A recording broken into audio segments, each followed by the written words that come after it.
লক্ষ্মীপুর সদর উপজেলার বশিকপুর ইউনিয়নের ৩ নং ওয়ার্ডস্থ বালাসপুর গ্রামে আছি। আমাদের সামনে 4 জন নিঃস্ব মৎস্য খামারের মালিক দাঁড়িয়ে আছেন ওনাদের দুর্দশা কথা বলার জন্য। প্রথম আমরা বাদ থেকে নাম জানতে চাইবো। আপনার নাম? আমার নাম শাহিন। আপনার নাম? খোরশেদ আলম। আপনার নাম? মোহাম্মদ মহসিন। আপনার নাম? নূর আলম। আপনার যৌথভাবে এই মাছ চাষ করছেন কয়টা পুকুর মোট আপনাদের? 6টা পুকুর। 6টা পুকুর। মোট কত টাকার মাছ চাষ আপনারা ইনভেস্ট করছেন? 26 লাখ টাকা। 26 লাখ টাকা। আপনাদের এই যে বর্তমান বন্যায় আপনাদের মাছগুলো কি আছে না কি অবস্থা?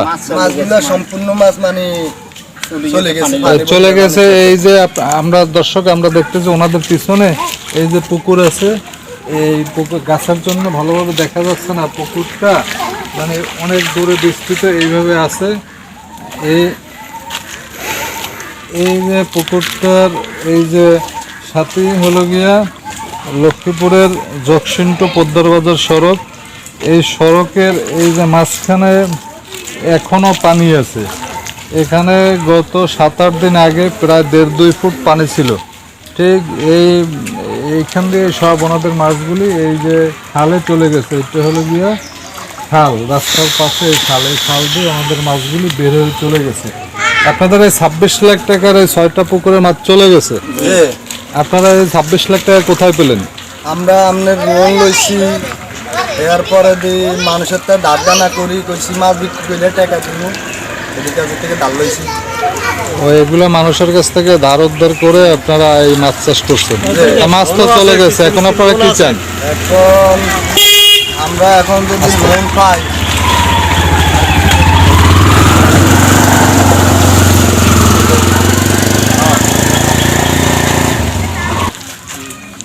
আমাদের মাছগুলো তো চলে গেছে 26 লাখ টাকার, ঠিক আছে। এখন তো আমরা যাদের কাছ থেকে দেনা ফানা করছি তারা আমাদেরকে দেনা ফানালে চাপ দিতে আছে, সামনে চাপ দিবে। তো এখন আমরা কোত্থেকে দিব?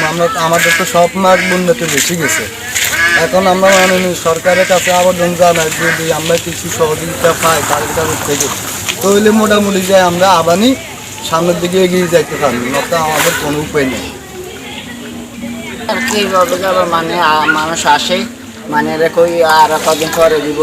কোনো কি সাহায্য সহযোগিতা পেয়েছেন? যে না, কোনকে দিয়ে ত্রাণ পেয়েছেন? যে না, ত্রাণ পান নাই। আপনাদের এই যে লোন কিভাবে পরিশোধ করবেন? এখন কি বাজে করবো, আমরা তো কোনো কিছু চোখে কানে দেখি না। কিনলে মানুষের তো টাকা ঢুকতে আছে, সামনে আপনার দেখি এদেরকে কোথেকে দিব, মানে আমরা নিজেরাও মানে চিন্তা করে পুরোই না। আপনারা কি সরকারের কোথাও কি জানাইছেন? আমরা জানা নাই, তবু আমি এখন জানাইতে আছি, ঠিক আছে। আমরা সরকারের থেকে আমরা মানে কিছু সহযোগিতা চাই। যদি আমাদের সহযোগিতা না করে তাহলে আমরা আর কই যাবো। আমরা এখন লক্ষ্মীপুর সদর উপজেলার বশিকপুর ইউনিয়নের 3 নং ওয়ার্ডস্থ বালাসপুর গ্রামে আছি। আমাদের সামনে একজন মৎস্য খামারের মালিক দাঁড়িয়ে আছেন। ওনার পিছনে ওনার মৎস্য খামার। এই চলমান এই যে বন্যায় ওনার মৎস্য খামার থেকে ওনার মাছগুলি সব বন্যার পানিতে ভেসে চলে গেছে। এখন আমরা ওনার মুখ থেকে শুনি, আপনারা ওনার কথাগুলো শোনেন। আপনার নাম? আমার নাম মোহাম্মদ মাহমুদ হোসেন। পিতার নাম? পিতা সৈয়দ আহমদ মিতু। বাড়ি নোয়াটখোলা পাটের বাড়ি। আপনি কি মৎস্য চাষী? জি। আপনার পুকুর কয়টা? আমার পুকুর 3টা। 3টা পুকুর। আপনার 3টা পুকুরে কত টাকার মাছ চাষ করছেন? 3টা পুকুরে প্রায় 7 লক্ষ টাকার মাছ চাষ করছি। এগুলো আপনি কি ধার দেনা করছেন নাকি নিজের? অবশ্যই ধার দেনা ছাড়া কি এগুলো হয়? প্রত্যেকটা ব্যবসায়িক তো টুকটাক আপনার ক্ষুদ্র ঋণ নিতে হয়, মানুষ থেকে ধার করতে হয়, হাওলাত করতে হয়, এভাবে আর কি আমরা করছি আর কি। এই সমস্ত টাকা কি আপনি নিজে ইনভেস্ট করছেন? মাছের চাষি আমি, আমার সাথে আরো একজন আছে, সে আর আমরা। তার নাম কি? ওনার নাম হলো বিকাশ। আপনারা 2 জনে পুঁজি খাটাইছেন। জি জি। এখন আপনাদের মাছ সব চলে গেছে, এখন আপনি কি চাচ্ছেন? আমরা চাচ্ছি যে বর্তমান সরকার কোথা থেকে শুরু করব? এখন আপনি কি চাচ্ছেন? আমি চাচ্ছি আমার এই যে পুষ্করিণীগুলোতে যে মাছগুলো চলে গেছে, আমি এগুলো মানুষ থেকে দাঁত দানা করেছি। এখন তো আমার মাছগুলো চলে গেছে, আমি তো পথের ফকিরের মতো হয়ে গেছে। আমি মানুষের কিছুদিন পরে পানি শুকালে মানুষ আমার টাকার জন্য চাপ দিবে, আমি মানুষের টাকাটা কোথা থেকে দিব, কিভাবে দিব, আমি তো এখন হিমশিম খাচ্ছি।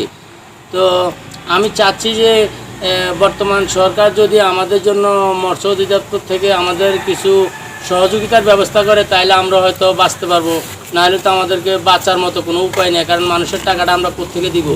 আমরা তো বন্যায় এমনি ক্ষতিগ্রস্ত হয়ে রয়েছি, আমরা তো খাইতে পারতেছি না, তাহলে আমরা কীভাবে মানুষের টাকা পয়সা দিব? ধন্যবাদ।